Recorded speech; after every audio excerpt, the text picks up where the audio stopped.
Hi, everyone, and welcome to Introspection Grief to Growth. I'm your host, Amy Lindner Lesser, and I'm happy to have you back today. And I thought we'd talk about something that most people think about when they're going through a life quake, but very few people say these things out loud.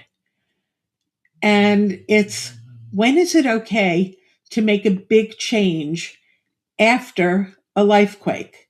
So, after the death of a partner or an important family member, person you've been living with, after a divorce, after your loved one may have been placed into a memory care facility or a nursing home, or even after your kids have flown the coop and you're empty nesting.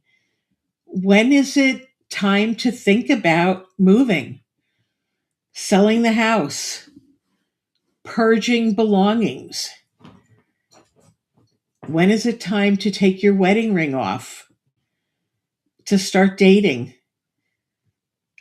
or even to rearrange your furniture? They're big questions, but they're ones that we tend to keep to ourselves and live with the uncertainty, the doubt, the confusion. Um, and the tricky part, I think, is that everyone has an opinion and every person has a different opinion. Some people will say making a move is too soon. Don't do it. Some will say, oh God, you should have done that last year. Some will say you're being brave. And others may say that or think that you're avoiding things. But this is not about them or their timeline. It's about yours. If you've been circling around a decision like that, this conversation is for you. After loss, people tend to swing in one of two directions. They either move towards paralysis, where they're afraid to make any moves, or to urgency. And urgency can sound like, I can't stay here another day. I've got to move. I have to do something. I just need a fresh start. I just want out of here. Sometimes that urgency is clarity, and sometimes it's pain and you trying to escape the pain. And when you're inside it, it's very hard to tell the difference. There's also external urgency from well meaning and loving family and friends who are saying, it's been a year, it's been 5 years, you're still in that house. Don't you think it's about time to change? You should start dating. You need to get out more. Well meaning, but not helpful. Let me say something very clearly for you. There is no universal timeline. We all grieve at whatever rate and pace is what's right for us. Making these decisions within 6 months isn't necessarily brave. And taking 6 years isn't necessarily weak. Fast doesn't mean strong, and slow doesn't mean fragile. The calendar is not the measure. Your own nervous system is what should be the guide. So there's something interesting. There are two kinds of readiness. There's emotional readiness versus practical readiness. And you can be practically ready, and I don't mean almost ready, I mean in a practical sense, before you're emotionally ready. And the reverse is true too. You can be emotionally ready before the logistics are lined up, and before you feel comfortable. Practical readiness sounds like I've looked at the numbers. I understand all the steps involved. I've asked the questions. And emotional readiness sounds like when I think about it and I imagine it, I feel steady. I feel sure of myself. I feel sad, but clear. I can picture the next chapter without collapsing. Here's the key question to ask. Does this decision feel reactive or reflective? Reactive decisions come from panic, fear, intense loneliness, sleep deprivation, flooded emotions, and pressure. Whereas reflective decisions feel quieter, not necessarily painless, but steady. They survive a different emotional weather because grief is wave based. And if a decision only feels right on your worst days, pause. If it feels right across multiple moods, multiple emotions, days, weeks, that's information to consider. There's a layer of your identity that we deal with. So, selling a home, if you've had a home that you've lived in with someone for quite a few years, it's not just about the physical piece of property, the house, the building. It's not just about who your neighbors are or the community that you live in. It's more than real estate. And purging belongings is not just about clutter. Dating again is not just about companionship. All of them are about identity. Who am I now? When I sold my inn and moved, it was actually 21 or 22 years after my husband died. And yet, it was not just a transaction of a business and a building and property. It was the closing of a chapter. It was the loss of a version of myself. It was the quiet or not so quiet shift in my daily rhythm. It was recognizing that the life I had built there over almost 25 years had changed. And it triggered another wave of grief.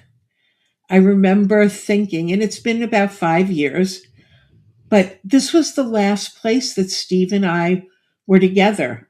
This is the last place that he lived here. And will I feel his energy if I leave this building? Or is his energy here with the building? And, it's because I'm not just grieving the person, I'm grieving the structure that held them, the kitchen, the porch, the routines, the shared airspace. And letting go of objects can feel like letting go of proof. Letting go of the house can feel like letting go of of us. And for me, letting go of the inn was not just saying goodbye to any identity of my marriage and our partnership, but it was a 25-year career that I had.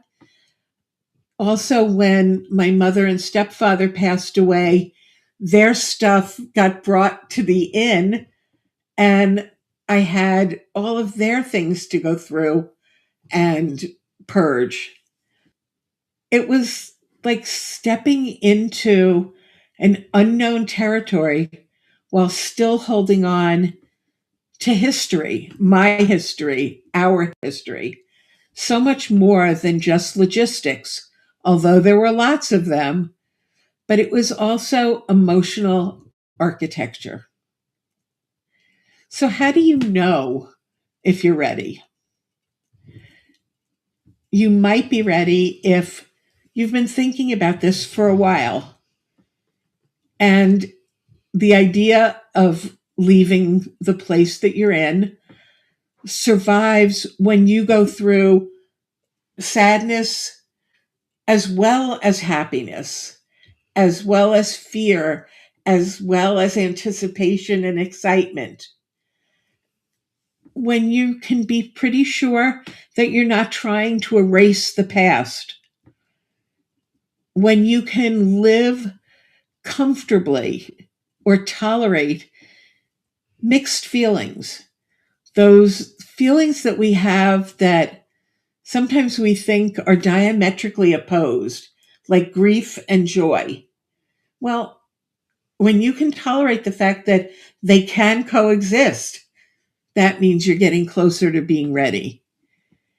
And if you can imagine regret and yet still feel grounded in your decision, you might be ready. On the other hand, you might want to consider waiting if you're moving or thinking about moving to try to outrun your pain. It's not going to happen. You may be running faster for a short while, but then you're going to get tired of it and the pain is going to come and it's going to overtake you and you're going to feel it, or the depression. You might want to wait if you're feeling pressured by others. If your friends and your family are saying, you need to get out, the house is too big for you. Why do you want to be here with all of the emotions? If your body feels constantly dysregulated, if you're not sleeping, if you're deciding in a spike of emotion, like you're either really angry or really depressed, this may not be the time to make that decision. Remember, you don't have to decide everything at once. I was talking to somebody the other day who's going through a divorce. And one of the things that we talked about was leaving a house that had been her marital house and her family house with her children too for 30 years. And maybe it's not quite the time to sell the house yet, but maybe it's time to rent where she's looking and considering moving to, that she could rent her current home and rent someplace near where she thinks she might want to be. You can test something out. Pack up one room, preferably not the room that you're sleeping in unless you leave stuff. Move your furniture, rearrange it. If you're questioning whether it's time to take your wedding ring off, take it off for a day and see how it feels. How do you feel? Go out on a coffee date with somebody without declaring anything. Doesn't have to be a romance. Just looking at going out with somebody as a friend. And how do you feel? You can practice forward motion without exploding and blowing up your whole life. There's a gentle distinction between moving forward and escaping. Escaping feels frantic. Moving forward is intentional. Escape is more like, I can't stand this, I've got to get out of here. Whereas moving forward says, I think I'm ready for something new. I'm ready to try things. Moving forward integrates, and you can take small steps. Whereas escaping tends to be a giant leap. Ask yourself, if I make this change, and Am I trying to stop feeling? Or am I trying to build something? Only you can really feel the difference between the two. I want to end with reminding you there are no awards for waiting longer or gold stars for fast action. All there is alignment and feeling whole and content with your decisions. People will have opinions just like they have noses. They always do. But this is what I want you to carry with you. The right decision, the right choice is yours and yours alone. Not from fear, not from pressure, and not somebody else's comfort level. And it's not a date that you've circled on a calendar. It's yours. When your nervous system feels steady and not frantic, that may be your signal. You don't have to rush and you don't have to freeze.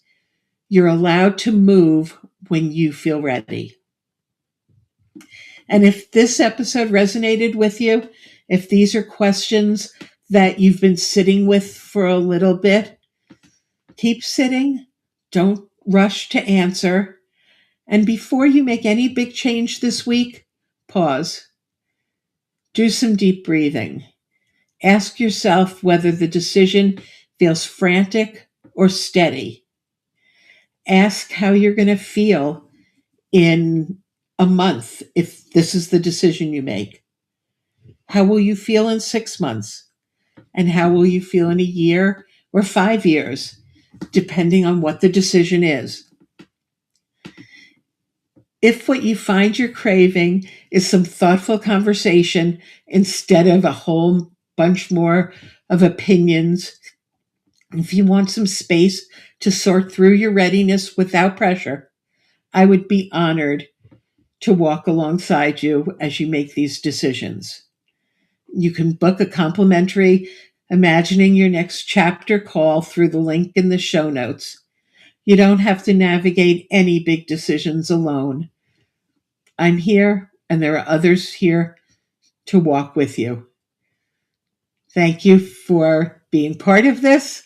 Feel free to share with anyone you think might benefit, and we'll see you next time. Thanks a lot. Bye for now. If you liked what you heard on this podcast and want to hear more, please follow us and tell your friends. You can also find me on Facebook at Amy Lindner Lesser, Grief to Growth Life Coaching, and on LinkedIn at Amy Lindner Lesser.